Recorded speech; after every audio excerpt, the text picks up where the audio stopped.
Pemirsa, Timnas Indonesia tiba di Bandara Adi Sumarmo di Boyolali, Jawa Tengah. Kedatangan Timnas untuk menjamu Laos pada laga lanjutan grup B Piala AFF 2024 di Stadion Manahan, Solo, Kamis besok.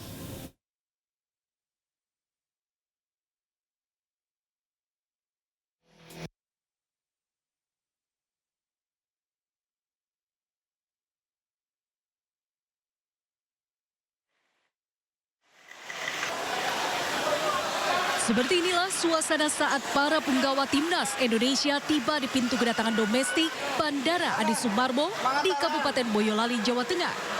Para pemain Timnas Indonesia tampak datang lengkap dengan sang pelatih Sintayong. Mereka saat tiba langsung menuju bus untuk melanjutkan perjalanan menuju kota Solo. Pemain Timnas Indonesia yang sekaligus talenta muda asal Boyolali, Doni Tri Pamungkas mengaku senang karena pada laga sebelumnya berhasil mengalahkan Timnas Myanmar dengan skor 0-1 untuk kemenangan Timnas Indonesia. Menurutnya kemenangan itu menjadi motivasi pada pertandingan berikutnya. Alhamdulillah bersyukur dan senang dan itu menjadi motivasi kita untuk hari ini. Ya persiapan mungkin karena memang recovery cukup pendek, memang harus mempersiapkan diri. Timnas Indonesia akan melawan Timnas Laos pada laga Piala AFF 2024 di Stadion Manahan, Kota Solo pada Kamis esok atau pada tanggal 12 Desember 2024 besok. Dari Boyolali, Jawa Tengah, Tata Rahmanta, iNews melaporkan. Baik, pemirsa, Timnas Indonesia telah mengantongi 3 poin di tangan dan bakal menghadapi Laos di pertandingan kedua Piala AFF 2024 di Stadion Manahan, Solo besok. Di atas kertas memang Timnas punya peluang besar untuk mengalahkan Laos, dan untuk membahas peluang besok sudah bersama kami manajer Timnas Indonesia Sumarji dan juga pengamat sepak bola Effendi Syaputra. Assalamualaikum, selamat sore Pak Sumarji, Bang Effendi. Ya, selamat malam. Selamat malam. Waalaikumsalam. Ya, selamat malam Pak Bino. Terima kasih sudah bergabung. Saya ke Pak Sumarji terlebih dahulu. Pak Sumarji, bagaimana sejauh ini persiapan untuk besok, Pak? Boleh diupdate, silakan. Baik, terima kasih.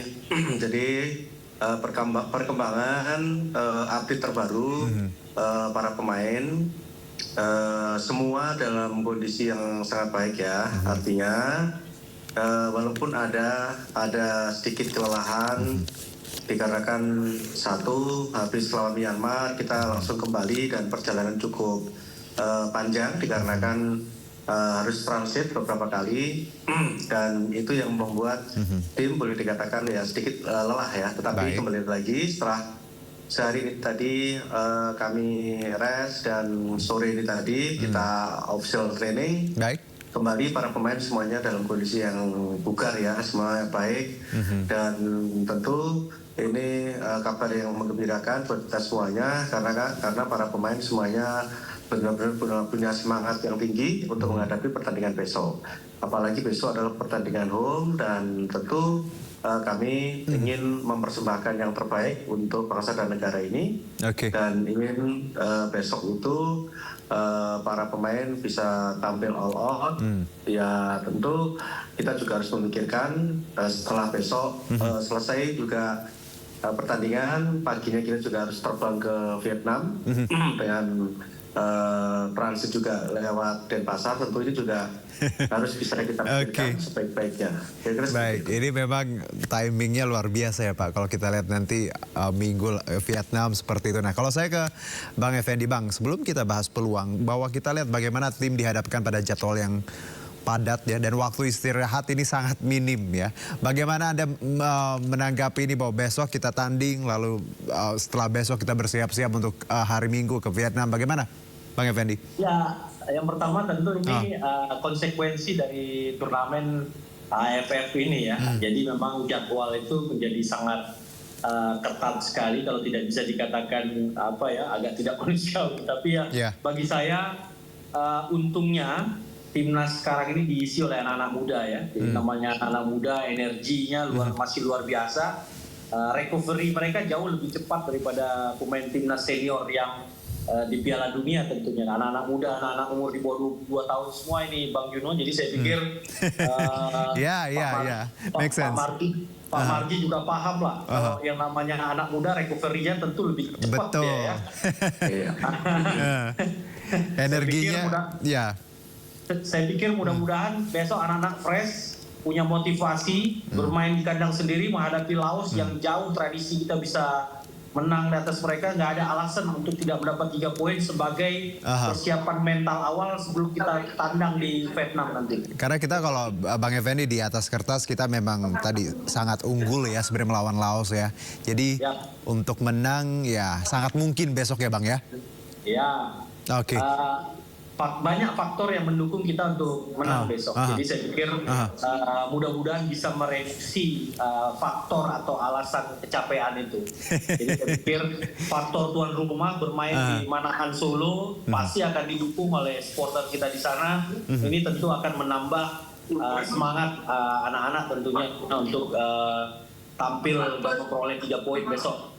Baik, kembali saya ke Pak Sumarji. Pak Sumarji, kalau kita bicara recovery yang sangat singkat ini, apakah ada pertimbangan tertentu dari Anda dan juga tim dan Sinteyong untuk memilih menurunkan banyak pemain yang memang mungkin belum berlaga di pertandingan pertama? Jadi begini, itu juga salah satu hal yang kita pertimbangkan dan tentu itu sudah kita kalkulasikan ya untung dan ruginya. Kita tahu bahwa 24 pemain yang kita bawa semuanya layak untuk dimainkan. Baik. Jadi kalau berkaitan dengan soal siapa yang bakal diturunkan besok atau siapa yang benar-benar besok yang kemarin belum mendapatkan jam bermain akan diturunkan atau tidak, itu semua nanti tergantung besok. Kenapa? Karena kita yang pertama yang harus kita lihat hari ini kan masih harus kita lihat recovery-nya para pemain yang memang betul-betul siap ya, siap secara fisik dan juga siap secara mental, secara keseluruhan. Karena di kami yang sudah kami biasakan adalah melihat perkembangan para pemain itu setelah sarapan pagi itu baru nanti akan dilaporkan secara keseluruhan oleh tim dokter dan tim terapi sehingga kita tahu kondisi para pemain secara keseluruhan. Siapa-siapa yang kondisinya kurang, siapa-siapa yang sudah benar-benar fresh. Dari situ baru nanti kita akan bisa menentukan siapa yang akan dimainkan. Kira-kira hal itulah yang menjadi pertimbangan-pertimbangan tersendiri ketika kita ingin merotasi pemain. Tetapi kalau kita ngomong secara keseluruhan dari 24 semuanya layak untuk ditampilkan. Apalagi besok kita menghadapi Laos, kita tahu bahwa Laos kalau kita berbicara kualitas kan ya dari kemarin pertandingan yang kita tahu lawan Vietnam juga kondisi seperti itu kita bisa mengukur lah kira-kira anak-anak kita itu bagaimana. Nah itu tetapi kembali lagi semua akan berpulang kepada kondisi terakhir malam nanti. Baik. Malam nanti seperti apa, nah besok baru kita akan tentukan. Kira seperti itu. Oke. Bang Effendi, kalau kita bicara mengenai recovery time, tadi Anda menyebutkan bahwa ya umur 20-an masih sangat bagus. Apakah perlu juga untuk Sinteyong dan tim mempertimbangkan bahwa tadi komposisi pemain yang tidak diturunkan di laga pertama juga harusnya dimainkan karena kita jeda waktu kan cukup padat nih, biar komposisi dan juga energi tim bisa kita tetap maintain, Bang Effendi. Ya, saya pikir rotasi juga penting ya. Mungkin Pak Marji dan Coach Sinteyong juga sudah paham itu. Nah memang dengan ya secara hitungan kertas kita memang kelasnya di atas Laos, tentu yang kita pikirkan target berikutnya ini tandang di Vietnam, kita harus bermain dengan squad intinya. Jadi rotasi sangat penting. Kalau mungkin ya salah satu contoh Asnawi yang kemarin main dari bawah 2 mungkin bisa main di starter sekarang gitu. Jadi main dari awal gitu. Kemudian ini juga sebenarnya kesempatan buat Coach Sinteyong untuk bereksperimen. Memaksimalkan pemain yang lain yang belum diturunkan ketika melawan Myanmar. Bukan sepelekan Laos, tapi paling tidak memberikan motivasi kepada pemain-pemain yang belum main lawan Myanmar kemarin untuk supaya ada motivasinya lagi untuk bermain full atau dirotasi di pertandingan kali ini. Dan saya kira banyak eksperimen yang bisa dilakukan oleh Coach Sintayong dalam kaitannya menghadapi Laos ini. Dan seperti yang kata Pak Marji tadi, semua pemain yang masuk dalam skuad ini adalah pemain-pemain yang saya pikir terbaik ya. Untuk di umur segitu di Indonesia itu semua yang terbaik. Jadi saya pikir nggak ada salahnya juga untuk memberikan kesempatan mumpung masih lawan Laos, yang memberikan kesempatan sambil mencari formasi yang terbaik untuk ketika menghadapi tim-tim yang lebih kuat tentunya. Oke, baik Bang Effendi dan juga Pak Sumarji. Sebelum kita lanjutkan, kita bicara rekor pertemuan Indonesia versus Laos. Ini kami punya liputannya. Menghadapi Laos di Stadion Manahan Solo besok, pemirsa timnas Indonesia diprediksi akan tampil percaya diri. Pasalnya skuad Garuda punya rekor impresif menghadapi Laos di ajang ASEAN Cup.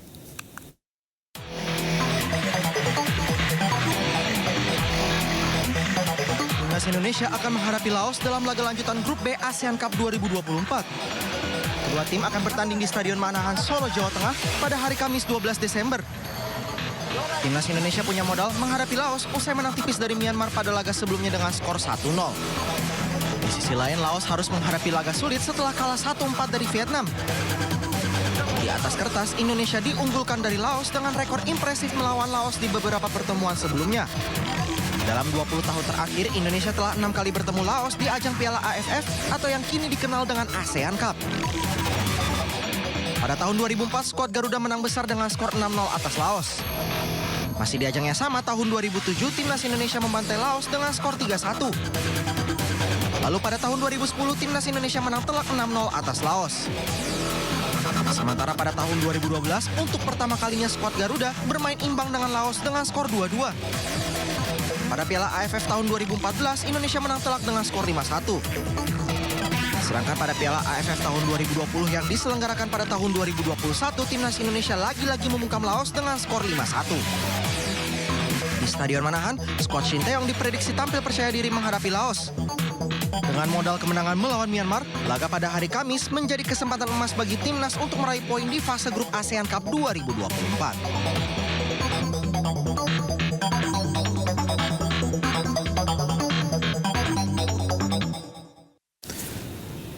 Baik, kita lanjutkan diskusi kita masih bersama narasumber. Kita masih bersama Bang Effendi terlebih dahulu, menunggu Pak Sumarji kembali bergabung ya pemirsa. Bang, kalau kita lihat tadi rekor memang luar biasa, ada 6 atau 7 kali ya, koreksi kalau saya salah. Mostly semuanya itu kita menang dan hanya 1 imbang. Anda melihat bahwa kita akan besok mungkin akan sangat percaya diri. Tapi apakah ada hal yang perlu diwaspadai? Karena Laos juga bagus sekali ketika menahan Vietnam di babak awal, sempat imbang ya. Tapi walaupun dihajar di babak selanjutnya, Anda melihat besok seperti apa chance kita? Ya, saya pikir kelemahan yang bakal kita hadapi mungkin kalau kita overconfidence besok ya. Jangan sampai terjadi anak-anak muda ini kan sangat mudah overconfidence. Pikir tetap bermain fokus pada kemenangan, nggak usah terlalu menggebu-gebu dan ingin membanjiri gol di gawang Laos. Kita tahu secara pertemuan kita unggul, tapi tidak boleh sepele juga, karena Laos juga bisa memberikan kejutan ya. Apalagi secara umur tentu Laos benar-benar menurunkan dalam tanda kutip tim senior yang sebenarnya. Beda dengan kita yang memang adalah tim dengan materi termuda di Piala ASEAN Cup ini. Jadi yang perlu diwaspadai itu secara kematangan umur juga tentu Laos lebih dewasa ya. Dan kita berharap jiwa muda anak-anak Indonesia ini bisa terkontrol, fokus, dan kemudian tidak terpancing emosi dan betul-betul bisa memanfaatkan keunggulannya sebagai tuan rumah, maupun secara energi, secara fisik, stamina sebagai pemain muda tentu jauh lebih unggul ketahanan fisiknya. Dan mudah-mudahan kalau itu semua berjalan dengan mulus, tentu semua strategi-strategi yang telah diatur oleh Coach Sintayong akan bisa langsung diaplikasikan ke lapangan dan paling tidak kita bisa memberikan kemenangan yang masif untuk besok. Bang Effendi, menarik tadi Anda menyebutkan bahwa kalau kita lihat materi pemain kita, sempat di awal banyak yang ragu ketika kita banyak menunjuk pemain-pemain muda dan baru. Karena kita tahu bahwa ya fokus kita mungkin tidak di AFF saja, ada tadi kualifikasi Piala Dunia. Anda melihat bahwa ketika formulasi ini dibuat oleh PSSI dan juga Timnas, apakah ini tepat menurut Anda? Karena banyak yang skeptis di awal ketika mereka tadi bicara umur dan pemain baru, sementara tim ASEAN lainnya menurunkan tim-tim yang sudah senior dan mapan. Saya pikir ini sudah tepat ya, karena konsentrasi full kita tentu adalah target kita di Piala Dunia round 3 ya. Jadi semua pemain terbaik senior kita itu memang kita fokuskan di sana. Tapi tentunya ada pemain-pemain yang bisa ikut, karena ini kan Piala ASEAN ini kan bukan agenda FIFA ya. Betul. Jadi tentu tidak semua tim bisa memberikan hak pemainnya, meminjamkan pemain, memberikan pemainnya ke timnas. Ada kepentingan klub yang sebenarnya juga penting. Jadi saya pikir dengan menurunkan tim anak-anak muda seperti ini, dan anak-anak mudanya juga adalah anak-anak muda yang biasa menghiasi timnas senior. Yeah. Jadi ya secara feel, secara ini tidak jauh berbeda juga. Yeah. Dan saya pikir ini tepat memberikan motivasi pada pemain-pemain muda terbaik kita, dan ini juga memberikan pengalaman, experience mereka untuk berlaga di pentas internasional seperti Piala AFF. Jadi tetap terjaga lah istilahnya marwah Indonesia dengan dipercayakan pada anak-anak ini, dan tentunya kita akan memberikan kesempatan untuk kita panen mereka di kemudian hari menjadi pemain-pemain timnas senior yang sesungguhnya yang akan berlaga di kompetisi-kompetisi yang lebih urgent tentunya buat karena kalau kita bicara regenerasi dalam karir penting sekali ya Bang ya, apalagi kita bicara atlet seperti itu, karena banyak orang berfokus pada bahwa senior mapan bagus terus diteruskan, tapi lupa tadi bagaimana memupuk tim-tim muda ya, atlet-atlet muda yang memang punya potensi. Kalau tidak diberi pengalaman dan lapangan gimana bisa berkembang ya Bang? Ya. Dan saya lihat juga kan pemain-pemain mudanya juga bukan kelas kaleng ya. Rafael Struijk yang bermain di Liga Australia, ada Marcelino Ferdinand di main di Liga Inggris, terus ada Asnawi Mangkualam juga yang sekarang menjadi andalan salah satu klub besar di Thailand. Kemudian ada Pratama Arhan juga yang beredar di Liga Korea. Jadi mereka juga pemain-pemain muda yang sangat potensial, dan jam terbangnya ini bukan kelas kaleng-kaleng, kira-kira demikian. Baik Bang Effendi, sebelum kita lanjutkan, ini kita bicara komposisi timnas. Ini kita juga punya liputannya bagaimana timnas Indonesia merilis daftar 24 pemain yang dibawa ke Piala AFF. Skuad Garuda Muda ini tidak akan membawa Justin Hubner dan juga Ivar Jenner. Timnas Indonesia akhirnya merilis daftar pemain yang dibawa ke Piala AFF atau yang kini dikenal dengan ASEAN Cup. Total ada 24 pemain yang dibawa dan banyak didominasi oleh pemain muda.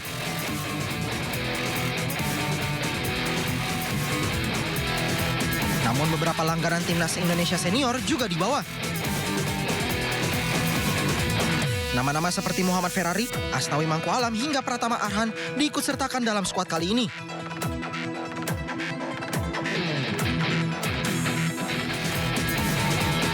Sementara banyak pemain keturunan yang tidak dibawa ke turnamen ini.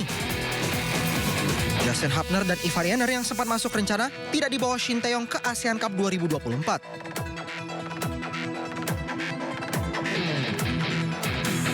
Hanya ada Rafael Struijk yang masuk dalam skuad.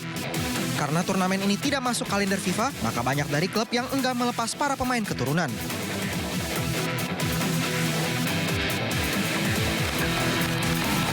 Di ASEAN Cup 2024, timnas Indonesia tergabung di grup B bersama Vietnam, Laos, Myanmar, dan Filipina. Laga pertama skuad Garuda adalah melawan Myanmar di Yangon pada Senin 9 Desember 2024. Oke, itu komposisi 24 pemain yang kita punya. Nah Bang, kalau bicara potensi pemain yang akan bersinar di laga besok. Kalau saya baca juga banyak sekali di media sosial Rafael Struijk ya. Ada Hoki Caraka plus juga Marcelino Ferdinand. Dua nama pertama itu dimainkan di laga sebelumnya, tapi kalau Marcelino belum. Anda melihat tiga nama ini juga banyak diperbincangkan, apakah besok akan turun ya atau mungkin disimpan dulu karena laga yang cukup berat juga menanti kita di hari Minggu melawan Vietnam? Saya kira besok Shin Tae-yong akan memix ya antara pemain yang berpengalaman dan pemain debutan istilahnya di timnas kali ini. Ya itu yang saya katakan tadi, tidak salah juga untuk mencoba pemain-pemain yang belum muncul selama ini. Ya. Saya lihat masih ada seperti Rivaldo Pakpahan, Victor Nathan.